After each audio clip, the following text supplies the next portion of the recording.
작은 가게를 하고 있는 사장이에요. 제가 17살에 사고를 쳐서 아이가 하나 있습니다. 그 당시에 정말 학교에서 제일로 이쁘고 인기가 많았던 친구가 제 여자친구였습니다. 당시 전 여자친구를 많이 좋아하고 있었고 100일 기념으로 부모님 몰래 여자친구와 단둘이 여행을 갔었죠. 여행을 다녀온 뒤에 여자친구는 어느 날 제게 생리를 하지 않는다고 하였고 그 말을 듣고 불안했지만 여자친구에게 괜찮을 거라고 기다려보자고 하였죠. 하지만 여자친구는 며칠 뒤 임신 테스트기를 가져와서 저를 보여주었고 여자친구가 건넨 임신 테스트기에는 두 줄이 선명했습니다. 그걸 보자마자 저는 순간 겁이 덜컥 났어요. 하지만 저보다도 여자친구가 더 겁나고 무서울 것 같아서 저는 여자친구에게 괜찮을 거야. 일단 부모님들께 말씀드리자. 그리고 나는 너가 우리 아기를 낳는다면 난 최선을 다해 키울 거야. 근데 결정은 네가 해. 난 너의 뜻대로 할게. 네가 어떤 결정을 하든 절대 나는 도망치지 않을게. 그 말을 들은 여자친구는 조금 안심이 되었는지 표정이 한결 나아 보였습니다. 먼저 저희 부모님께 제가 아이가 생겼다는 사실을 알렸고 저희 부모님께서는 누구 인생을 망치려고 그랬냐면서 저를 때리셨고 절대 낳지 말라면서 소리치셨습니다. 여자친구네 집에 방문해서도 상황은 같았고 결국 저희는 도망쳤습니다. 그렇게 저는 학교를 자퇴하고 여자친구를 데리고는 부모님이 못 찾는 곳으로 숨어버렸죠. 여자친구는 하루하루 배가 불러와 만삭의 남자아이를 낳았습니다. 저는 아이를 보는 순간 가슴에서 뭔가 꿈틀거렸었죠. 그리고 여자친구는 산후조리 후 더 이상 만날 수가 없었습니다. 여자친구는 아이를 낳고는 얼마 뒤 편지 한 장만 남긴 채 사라졌거든요. 편지에는 나 너무 무서워. 처음엔 낳아서 끝까지 키우고 싶었는데 배가 점점 불러올수록 너무 무서워. 미안해. 라는 내용이 있었죠. 그래도 저는 여자친구를 원망하지 않았습니다. 왜냐하면 여자친구는 아이를 지우지 않고 끝까지 지켜줬기 때문이죠. 비록 세 식구가 같이 살진 못하지만 말입니다. 그렇게 저는 할 수 있는 일이라는 일은 다 해가면서 아이를 아등바등 키웠고 그렇게 아이는 커서 벌써 고등학교에 들어갔습니다. 아들은 여태 크면서 말썽 한번 부린 적 없고 참 착한 아들이었어요. 그러던 어느 날 아들이 집에 여자친구라고 소개해 주었습니다. 아들의 여자친구는 긴 생머리에 작은 체구를 가진 친구였어요. 둘이 이쁘게 사귀는 게 보기 좋을 정도였죠. 하지만 부모 팔자 자식이 닮는다는 말이 있듯이 아들은 18살에 여자친구를 임신시켰고 아들은 저에게 아이를 낳고 키우겠다고 했습니다. 그런 아들을 보면서 그 당시 제 아버지가 했던 말들이 떠올랐고 지난 날 동안 아이 혼자 키워왔던 게 주마등처럼 스쳐 지나갔습니다. 저는 아들에게 다시 한번 생각해봐. 너 나이 때는 책임지고 싶고 또 책임질 수 있다고 생각할지 모르지만 생각보다 쉬운 일이 아니야. 그리고 너희 둘이 같은 마음일지라도 나중에는 누군가는 마음이 바뀔지도 몰라. 그게 너일 수도 있어. 그러니까 잘 생각해봐 하며 아들을 설득했습니다. 아들은 나처럼 살지 않았으면 해서요. 하지만 아들은 그런 제 말을 부정적으로 들었고 말없이 자기 여자친구와 도망쳤죠. 그래서 저는 하던 일도 그만두고 아들을 찾아 헤맸고 수소문 끝에 아들을 찾았습니다. 하지만 아들을 찾았을 때는 이미 아이가 태어난 후였죠. 이미 태어난 아이를 어찌할 수 없으니 일단 저는 아들의 여자친구 산후조리를 끝내고 집으로 데리고 들어왔습니다. 그리곤 앞으로 계획이 뭐냐고 물으며 이제 아이는 어떻게 먹여 살릴 거냐고 한숨 섞인 걱정을 쏟아냈습니다. 그러니 아들은 아빠, 나는 내 자식 굶기지 않아. 아빠가 나한테 했던 것처럼 난 좋은 아빠가 될 거야. 그리고 아들의 여자친구는 아버님, 제가 잘할게요. 지켜봐 주세요. 라고 했죠. 그래서 일단 아들이 자리 잡기 전에 제가 돕기로 했습니다. 어린 나이에 혼자 아이를 키워보니 정말 쉽지 않았던 걸 알기에 매정하게 돌아설 수 없었습니다. 그리고 이제는 며느리가 된 아들의 여자친구네 부모님들께 가서 사정을 말씀드렸는데 그날 제가 그 아이의 어머님께 뺨을 맞고 왔습니다. 저는 아무 말도 하지 않고 서 있었고 그걸 본 며느리는 자기 엄마에게 왜 사람을 때려? 때리려면 나를 때려야지. 죄 없는 아버님을 엄마가 왜 때려? 아니, 아이의 어머니는 저에게 당신 아들이 내 딸 인생을 뒤흔들었으니 당신이 책임지세요. 그리고 우리 집에 다신 찾아오지 마시고요. 우린 딸 하나 죽었다고 생각하겠습니다. 하셨어요. 그리고는 문을 닫고 들어가 버리셨죠. 암요. 그럼요. 당연히 내 자식이 어릴 때 사고 치면 동네 얼굴 못 들고 다닐 정도로 창피한 거 알고 있습니다. 그것도 여자아이니까 더 걱정이 크신 거 알고 있습니다. 그리고 제 아들이 잘못한 거니 저는 맞아도 할 말이 없었습니다. 그날 그렇게 며느리의 손을 잡고는 집으로 돌아와 저는 이제부터 정말 마음 단단히 먹어야 한다. 너희가 생각하는 것보다 아이 키우는 건 엄청 힘들고 험난하단다. 그러니 지금이라도 그만두고 싶으면 지금이라도 그만두거라. 너희가 못 키워도 내가 잘 키우구마. 그러니까 아이가 걱정돼서 못 떠나는 거면 걱정 말거라. 하니 며느리가 제게 제 아이는 제가 키우겠습니다.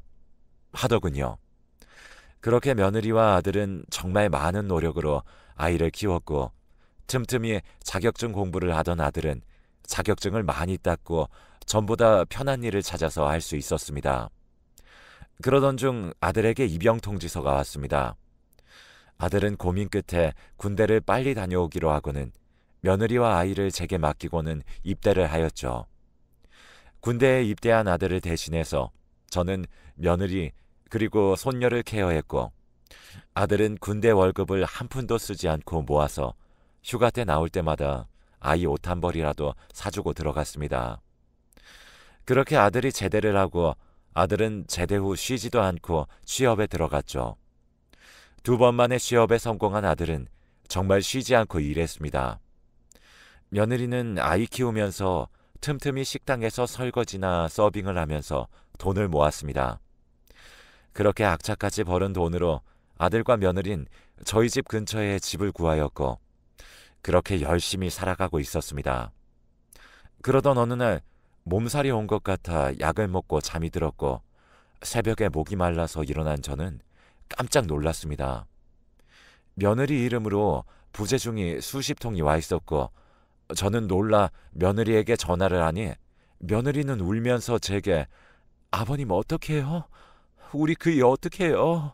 하며 아들이 젊었을 때 한 푼이라도 더 벌어야 한다면서 새벽에 대리운전을 했는데 대리운전을 하고 돌아오던 길에 음주운전 차량과 사고가 났다고 하더군요. 그날은 눈이 많이 오던 날이라 도로가 많이 미끄러웠고 또 가해자 쪽이 완전 만취한 상태로 운전을 해서 아들이 몰던 차는 형체를 알아볼 수가 없을 정도로 훼손되어 있었다고 하더군요. 차량이 그 정도로 훼손이 되면 대부분의 경우 피해 차량의 운전자들은 사망하는데 불행인지 다행인지 아들은 왼쪽 다리 하나만 잃었습니다. 사고 당시 아들은 기절하여 사고당할 당시 기억이 없었고 아들의 말로는 눈을 감았다더니 병원이라고 하더라고요. 그리고는 왜 자기 다리가 이런지 정확히 알지 못했죠. 저는 주치의에게 아들의 이런 상황에 대해 물었고 주치의께서는 아드님이 이 사고 당시의 트라우마로 인한 단기 기억 상실로 보입니다. 하였죠. 그걸 들은 저는 그렇다면 차라리 기억이 없는 게 더 마음 편할지도 모르겠네요. 했고 며느리에게 이 사실을 알렸습니다. 며느리는 큰 충격에 빠진 듯 하였고 하염없이 울기만 했었죠. 그 모습을 보며 저는 해줄 수 있는 게 없었고 아들은 계속해서 다리에 관해 물을 뿐이었습니다. 그래서 아들에게 너가 눈 오던 날 새벽에 일을 나가서 사고를 당했고 그 사고 당시 충격으로 인해서 단기 기억 상실이 온 것 같다고 아빠는 차라리 그 사고 당할 때 기억이 없는 게 100번 1000번 생각해도 나은 것 같다고 억지로 생각하려고 하지 말고 몸부터 추스르자 했습니다. 아들은 그 말을 듣고는 한동안 말을 하지 않았고 가해자가 찾아와 무릎 꿇고 사과하는데도 그 가해자에게 화내지 않았죠. 며느리는 그런 아들을 하루하루 정성스럽게 돌보았고 며느리의 노력이 통했던 건지 아들은 힘을 내기 시작했습니다. 하지만 재활은 생각보다 쉽지 않았고 아들은 의족을 착용하고 서 있는 연습조차도 쉽지 않았습니다. 의족으로 버티고 서 있어야 하지만 자꾸만 넘어졌고 넘어질수록 아들은 점점 날카롭게 변해갔죠. 그럴수록 며느리는 더 단단해졌습니다. 아들이 자기 뜻대로 되지 않아 괴로워하며 물건을 집어던지면 며느리는 아들에게 너만 힘들다고 생각하지 마. 너도 힘들겠지만 그걸 지켜보는 아버님이나 나나 너처럼 똑같이 괴롭고 힘들어. 그리고 너 이제는 더 이상 어린애 아니야. 그러니까 그만 징징대. 아버님처럼 아이한테 자랑스러운 아빠하고 싶다며. 그러면 열심히 재활해서 일어나. 하더군요. 그 말을 듣고 아들은 조금씩 변해갔습니다. 하지만 중간중간 다시 무너졌고 아들이 무너지면 며느리가 다시 일으켜 세웠습니다. 그런 며느리는 정말 강한 아이라고 생각했어요. 하지만 겉으로 보이는 게 다가 아니었죠. 그날도 다름없이 아들이 재활 중 또 마음대로 되지 않자 난동을 부렸고 며느리는 모진 말을 쏟아내며 아들을 포기하지 않았죠. 그리곤 며느리는 화장실에 다녀오겠다고 나갔습니다. 한참이 지나도 오지 않아 며느리를 찾으러 갔는데 비상계단 구석에서 서럽게 울고 있더군요. 저는 혼자라도 속 시원하게 울게 두고 아들에게 가서 말했습니다. 정말 며느리가 힘들어한다고, 그리고 나도 솔직히 힘이 든다고, 너가 잘 따라오다가 이렇게 난폭하게 굴수록 며느리가 힘들어할 거라고, 힘든 거 알지만 같이 이겨내보자고 했죠. 그러자 아들은 이겨내자는 게 말처럼 쉬운 줄 알아? 아빠가 나처럼 하루아침에 다리가 없어져 봤냐고 말하면서 울더군요. 그러면서 자기도 잘하고 싶은데 자꾸 마음처럼 안 되니까 그런 거라고 그렇게 말하면서 펑펑 우는데 제가 해줄 수 있는 거라고는 그저 우는 아들 안아주는 게 전부였습니다. 그렇게 사고 후 처음으로 아이처럼 펑펑 울면서 그동안의 마음 아팠던 걸 털어놓았습니다. 그렇게나 한참 동안 울던 아들은 다 울고 나니 그제서야 속이 시원해졌던지 그 후론 정말 열심히 재활하여 지금은 의족으로 잘 견디고 있습니다. 그렇게 다시 집안의 평화가 돌아왔고 아들은 다시 한번 힘을 내서 일을 했습니다. 그렇게 시간이 흘러 손녀가 초등학교에 입학을 하고 얼마 지나지 않아서 사건이 하나 터졌습니다. 손녀가 초등학교 3학년이 되고 2학기 생활 중 반 친구와 싸움이 났다고 하더군요. 아들은 너무 놀라서 아이 엄마와 학교로 향했고 거기에서 딸을 보니 얼굴과 팔에는 꼬집고 핥힌 자국이 가득했다고 합니다. 담임 선생님께서는 아이와 대화할 시간을 주셨고 아내와 같이 달래가며 무슨 일인지 물었지만 아이는 대답하지 않았다고 하더군요. 딸에게 화도 내보고 달래도 보았지만 아이는 말을 하지 않았고 결국 담임 선생님과 상담 후 담임 선생님도 이번 일에 관하여 알아보시겠다면서 집으로 데리고 가셔서 너무 혼내지는 말라고 하셨답니다. 그래서 그 말을 듣고 제가 손녀에게 물어보겠다 하고는 주말에 손녀와 둘이 놀면서 그날 일에 관하여 물어봤죠. 그러자 아이는 아빠에게 말하지 말라며 말을 이어갔습니다. 아니 친구들이 자꾸 아빠 다리 없다고 우리 아빠 다리 로봇이라고 놀리잖아. 그래서 아니라고 우리 아빠 아파서 그런 거라고 했는데 친구들이 아빠 다리 징그럽다고 놀렸어.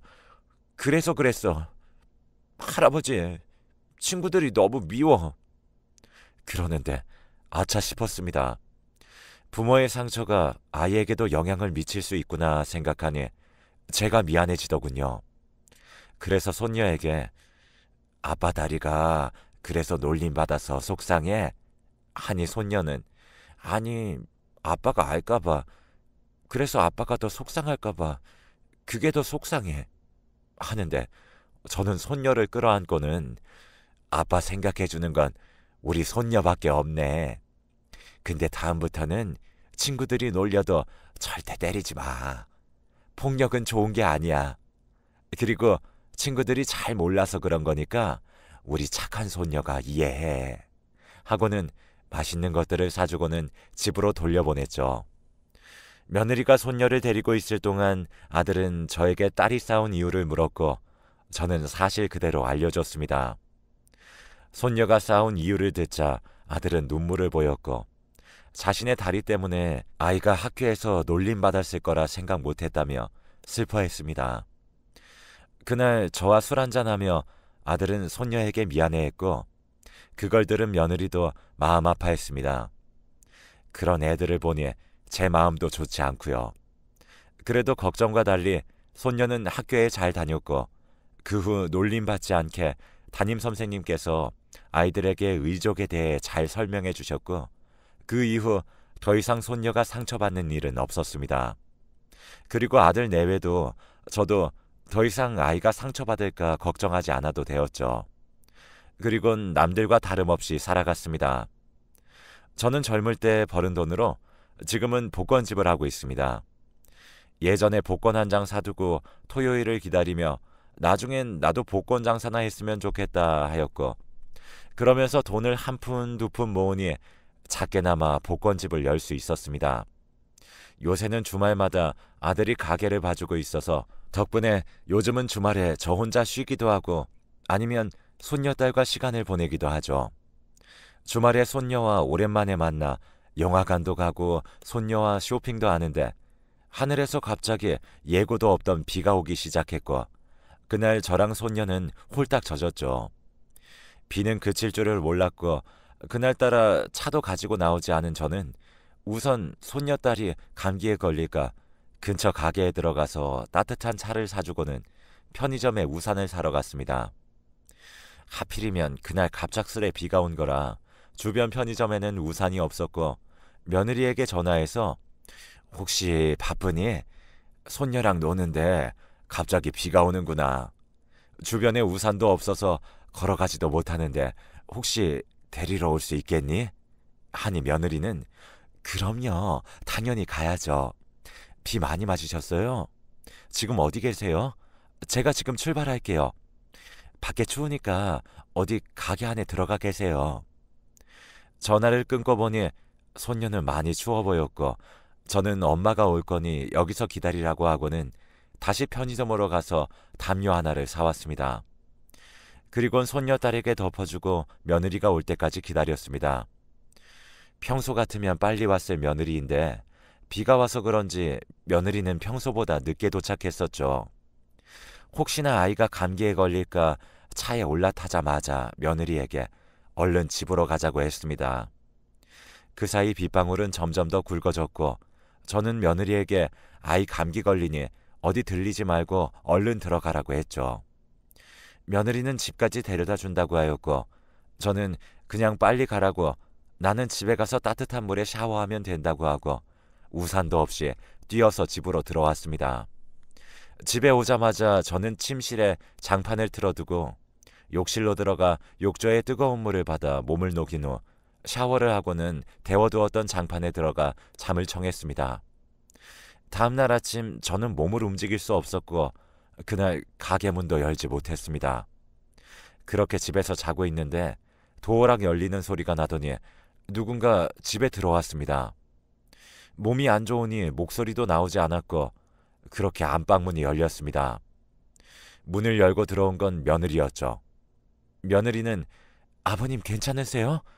아침에 일어나니 애가 열이 펄펄 끓길래 아버님은 괜찮으신가 전화드렸는데도 전화도 안 받으시고 밖에서 초인종을 눌렀는데도 인기척이 없길래 혹시나 해서 들어와 봤어요. 왜 이렇게 전화를 안 받으세요? 그래서 저는 몸이 안 좋아 여태 자고 있었고 핸드폰이 어디 있는지 모르겠다고 했죠. 그러자 며느리는 싸온 죽을 데워주었고 저를 대신해 가게를 열었습니다. 그렇게 꼬박 사흘을 누워있던 저는 며느리가 챙겨온 약과 죽 덕분에 금방 몸이 회복되어 다시 가게에 출근했죠. 가게에 출근하니 단골 손님들이 그동안 며느리가 정말 가게를 잘 본다고 칭찬을 하였고, 그런 며느리에게 로또 2장을 자동으로 뽑아주었고, 그리곤 그날 저녁에 소고기를 사주었습니다. 그리고 토요일 로또 발표날 며느리에게 전화 한 통이 왔습니다. 며느린 저에게 떨리는 목소리로 아버님, 저 된 것 같아요 하는데 설마 했죠. 그날 저녁 아들에게서 전화가 와 정말 당첨이라고 펄쩍 뛰었죠. 그렇게 며느리는 제가 준 복권 2장 중 1장이 1등, 다른 1장은 5등으로 2개 다 당첨이 되었습니다. 로또 당첨에 흥분한 저희는 너도 나도 좋아했고, 우선은 제가 며느리에게 준 거니 그 돈으로 여태 고생만 한 우리 며느리 하고 싶은 거 사고 싶은 거 사라고 했습니다. 아들에게도 며느리 돈이니 달라고 하지 말라고 하였죠. 며칠 뒤 며느리가 아들의 의족을 제일 비싸고 좋은 걸로 바꿔줬다고 합니다. 그리고 마당에 있는 주택으로 이사를 했다고 놀러 오라고 했죠. 아들 내외의 집에 놀러 가면서 빈손으로 갈 수가 없어서 소고기와 과일을 사들고 갔습니다. 며느리는 빈손으로 오시지 이런 거 왜 들고 왔냐고 저에게 한마디 하였고, 제가 사들고 간 소고기로 마당에서 고기도 구워 먹고 놀고 돌아가는데 며느리가 따라와 제 손에 봉투를 쥐어주며 아버님, 이제서야 은혜를 갚아요. 애기 아빠랑 저 어릴 때부터 지금까지 잘 살 수 있었던 거 다 아버님 덕분이었어요. 항상 감사한 마음 품고 있었어요. 그런데 형편이 넉넉하지 않아 더 잘해드리고 싶었는데 그러지 못했어요. 그래서 이제서야 아버님한테 효도하네요 하는데 며느리가 건넨 건 예상대로 돈 봉투였습니다. 생각보다 큰 액수가 들어있었고 저는 안 받는다고 손사래를 쳤어요. 그러자 며느리는 제게 아버님이 로또를 안 주셨다면 제가 로또 1등을 할 수나 있었을까요? 아버님이 주신 로또로 빚도 다 청산하고 내 집도 생겼어요. 그러니 아버님이 이걸로 하고 싶은 거 하세요 하며 돈 봉투를 건넸고, 저는 다음날 은행으로 가서 은행에 넣어두었습니다. 혹시 나중에 애들이 필요할 때 주려고요. 솔직히 말하면 그 중에 일부는 여행 가기 위해 조금은 빼두었습니다. 그 전부터 꼭 가고 싶었던 여행지가 있었는데 며느리 잘 둬서 조금 더 일찍 다녀올 수 있게 되었네요. 여태 많이 힘들었던 저희 가족이 며느리 잘 만나서 이제는 걱정 없이 삽니다. 저는 이제 죽을 때까지 아들 부부에게 바라는 거라고는 싸우지 말고 평생 잘 살았으면 좋겠네요. 그리고 이 사연이 나올 쯤이면 저는 해외로 여행을 나가 있겠네요. 살면서 처음 가는 여행인데 떨리기도 하지만 재밌게 보내다 오겠습니다.